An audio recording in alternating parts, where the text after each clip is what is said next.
AP deputy CM Pawan Kalyan వ్యాఖ్యలు తెలంగాణ రాజకీయాల్లో దుమారం రేపుతున్నాయి. తెలంగాణ మీ జాగీరా అంటూ పవన్ ప్రశ్నించగా రాష్ట్ర కాంగ్రెస్ నేతలు స్ట్రాంగ్ కౌంటర్లు ఇస్తున్నారు. మిస్టర్ పవన్ కళ్యాణ్, ఇది మా అయ్య జాగీరే అంటూ బదులిచ్చారు మంత్రి పొన్నం ప్రభాకర్.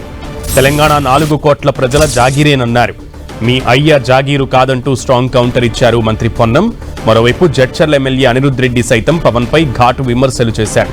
పవన్ కళ్యాణ్ ఓ ప్యాకేజీ స్టార్ అన్నారు. జగన్ ఎక్కువ ప్యాకేజీ ఇస్తానంటే ఆయనకి కూడా పవన్ మద్దతిస్తారంటూ ఎద్దేవా చేశారు ఎమ్మెల్యే అనిరుద్ రెడ్డి.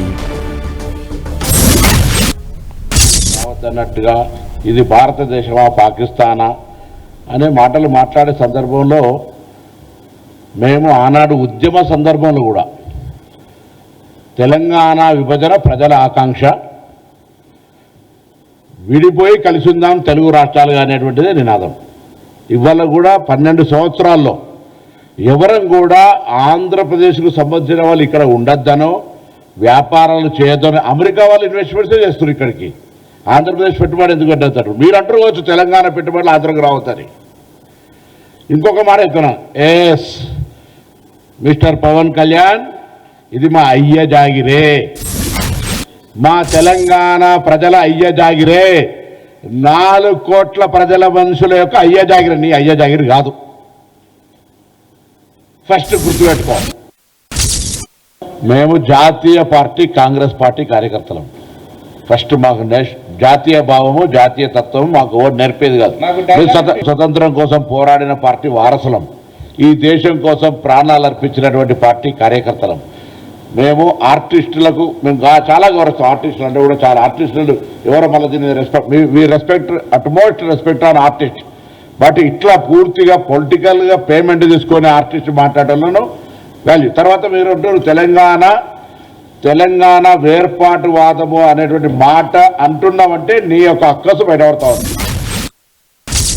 అసలు మీ పార్టీ ఒక్కడు కూడా గెలవాలని చెప్పి సర్వేగా తెలిసింది కాబట్టి అయ్యో అంటే ఇప్పుడు సినిమా యాక్టర్ ఎట్టుంటారో చెప్తా. మూవీస్ వస్తాయి, ఒక మంచి ప్రొడ్యూసర్ ఉంటాడు, ఇంకొక పెద్ద ప్రొడ్యూసర్ ఉంటారు. ఇప్పుడు రాజమౌళి సినిమాలు యాక్ట్ చేయాలని అందరికి ఇష్టం ఉంటుంది, అంటే పెద్ద మూవీస్ తీస్తారు.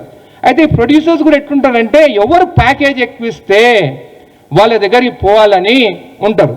బహుశా మొన్న అమిత్ షా గారిని కలిసింది దీనికేనేమో, ప్యాకేజ్ మాట్లాడుకొని నేను తెలంగాణకు వస్తానని చిచ్చు పెట్టి కొట్లాటలు పెట్టి కావాలని నరదిష్టి అని కూడా దీనికోసమే మాట్లాడినేమో అని కూడా నాకు డౌట్ వస్తుంది. నేను ఫస్ట్ టైం నిలబడ్డా, జడ్చర్ల ప్రజలు నన్ను గెలిపించిండు. నువ్వు ఫస్ట్ టైం 2 ప్లేస్లు నిలబడితే నువ్వు ఎందుకు ఓడిపోయినావు? నీకన్నా ఎక్కువ అర్హత నాకున్నట్టే కదా. ఇంకోసారి మాత్రము నువ్వు ఇష్టం వచ్చినట్టు మాట్లాడి తిరుగు, నీ ఇష్టం ఉన్న దగ్గర తిరుక్కో. ఎవరొద్దంటూ నువ్వు గుజరాత్ పార్టీ పెట్టుకో, మహారాష్ట్రలో పెట్టుకో. గుజరాత్ అంటే నీకు అమిత్ షాని మోడీని చూస్తే భయమేమో నీకు, లేకుంటే ఏం ప్యాకేజ్ మాట్లాడుకున్నావు నువ్వు? ఇంతకుముందు చెప్పినట్టు ప్రొడ్యూసర్లు ఎవరు పెద్ద ప్యాకేజ్ ఇస్తే వాళ్ళ దగ్గర పోతాం. నా దగ్గర అయితే అంత ప్యాకేజ్ లేదు, నేను తీసుకొని నా కోసం తిప్పించుకునేదానికి జడ్చర్లలో.